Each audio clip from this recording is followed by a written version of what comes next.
नमस्कार दोस्तों। आज मैं आपको कोलेस्ट्रॉल के बारे में कुछ जानकारियां दूंगा। आमतौर पर यह देखा जाता है कि कोलेस्ट्रॉल को लेकर बहुत ही लोग कंफ्यूज रहते हैं और चिंतित रहते हैं कि कोलेस्ट्रॉल क्या है। नॉर्मल पब्लिक को कोलेस्ट्रॉल के बारे में बहुत कुछ नहीं मालूम होता है, लेकिन ये बहुत ही इंपॉर्टेंट पैरामीटर होता है और इसके बढ़ने से या इसके कम होने से लोग बहुत ज़्यादा पैनिक करते हैं। तो आज मैं आपको अपने इस वीडियो में ये बताऊँगा कि कोलेस्ट्रॉल की जाँच कब करानी चाहिए और कोलेस्ट्रॉल बढ़ा होने की क्या इंपॉर्टेंस है, कोलेस्ट्रॉल कितने टाइप का होता है और ये कैसे हानिकारक होता है। तो सबसे पहले मैं आपको ये बताना चाहूँगा कि ये वीडियो सिर्फ जानकारी या एजुकेशन पर्पज़ के लिए है, ट्रीटमेंट की कोई एडवाइस नहीं है। दूसरा ये कि कृपया आपको अगर ये वीडियो पसंद आए तो इसको ज़्यादा से ज़्यादा लाइक करें और शेयर करें और इस चैनल को सब्सक्राइब करें ताकि यह जानकारी और लोगों तक भी पहुँच सके। तो आज मैं आपको कोलेस्ट्रॉल से संबंधित जानकारी देता हूँ। कोलेस्ट्रॉल क्या होता है?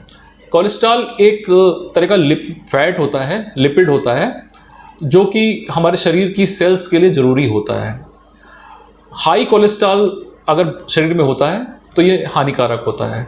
तो नॉर्मली अगर हम कोलेस्ट्रॉल के बारे में बात करें तो कोलेस्ट्रॉल दो तरह का होता है, जिसको हम दो भागों में डिवाइड कर सकते हैं। एक तो हाई डेंसिटी लाइपोप्रोटीन और दूसरा लो डेंसिटी लाइपोप्रोटीन।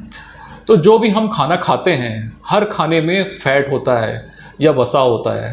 तो ये फैट जो होते हैं वो हमारे आंतों में जाके छोटे छोटे भागों में डिवाइड होते हैं, जिनको कि फ्री फैटी एसिड्स बोलते हैं।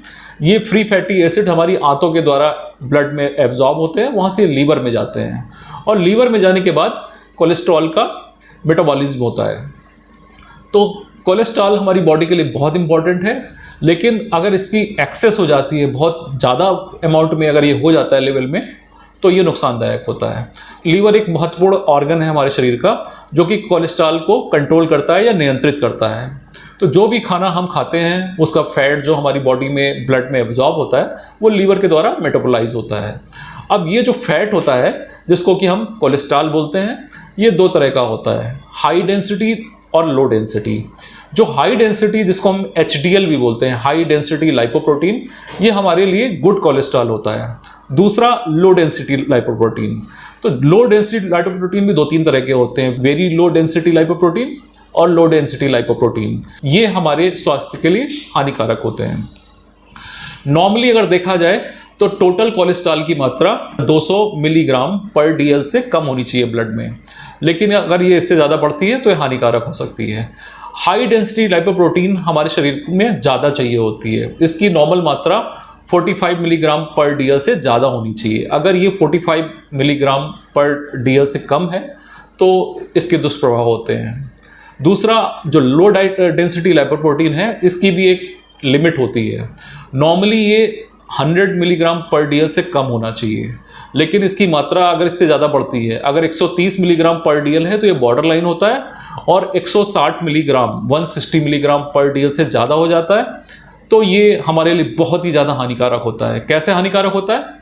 ये जो लो डेंसिटी लाइपोप्रोटीन होते हैं, ये छोटे छोटे कण होते हैं जो कि आपस में चिपक जाते हैं और चिपकने के बाद ये एथेरोजेनिक क्लॉट बनाते हैं। ये हमारी जो खून की नलियाँ होती हैं, चाहे वो पेरिफेरल नर्व्स वेसल्स हों या हार्ट की वेसल्स हो, जिनको कि हम कोरोनरी आर्टरीज बोलते हैं, ब्रेन की आर्टरीज जिन्हें हमें सेरेब्रल आर्टरीज बोलते हैं, तो इनके अंदर जो खून का प्रवाह या रक्त का प्रवाह होता है वो बाधित हो जाता है। कैसे बाधित होता है?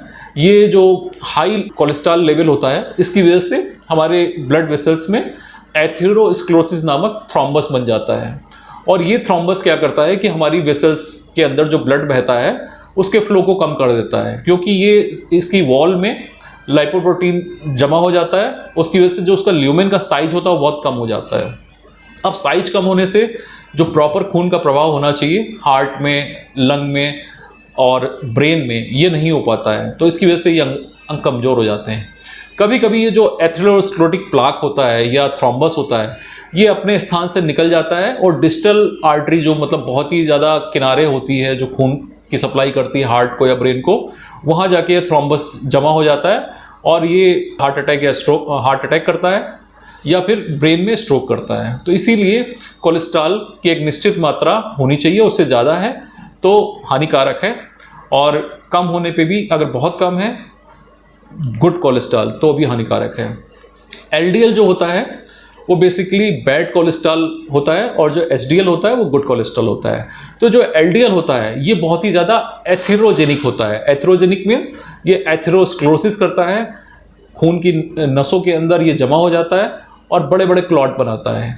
ये क्लॉट या तो पूर्णतः आर्टरी को बंद कर देते हैं या कभी कभी अपने स्थान से हटके डिस्टली ब्लॉक कर देते हैं।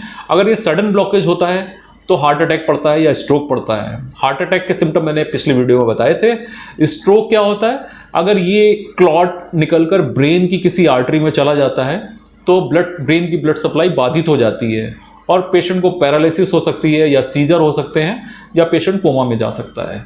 तो इसलिए कोलेस्ट्रॉल को कंट्रोल करना बहुत ज़रूरी होता है। तो सबसे पहले हमें क्या करना है, कैसे लोगों में कोलेस्ट्रॉल बढ़ा होता है। ऐसे पेशेंट जो कि डायबिटीज़ के पेशेंट हैं उनमें कोलेस्ट्रॉल बढ़ता है। हाइपोथायराइड वाले पेशेंट उनमें कोलेस्ट्रॉल बढ़ता है। जिनकी फैमिली हिस्ट्री होती है कोलेस्ट्रॉल बढ़ने की, जो ओबीज पेशेंट होते हैं उनमें कोलेस्ट्रॉल बढ़ता है। कुछ एक बीमारियां होती है जैसे फैमिलियल हाइपर कोलेस्ट्रोलिनीमिया, इनमें भी कोलेस्ट्रॉल बढ़ता है। इसके अलावा हाई ब्लड प्रेशर के पेशेंट्स में भी कोलेस्ट्रॉल बढ़ता है। और ऐसे पेशेंट जो सेडेंटरी लाइफस्टाइल अपनाते हैं या जो व्यायाम या एक्सरसाइज नहीं करते हैं, ओबीज होते हैं, इनमें भी कोलेस्ट्रॉल बढ़ने के चांसेस होते हैं।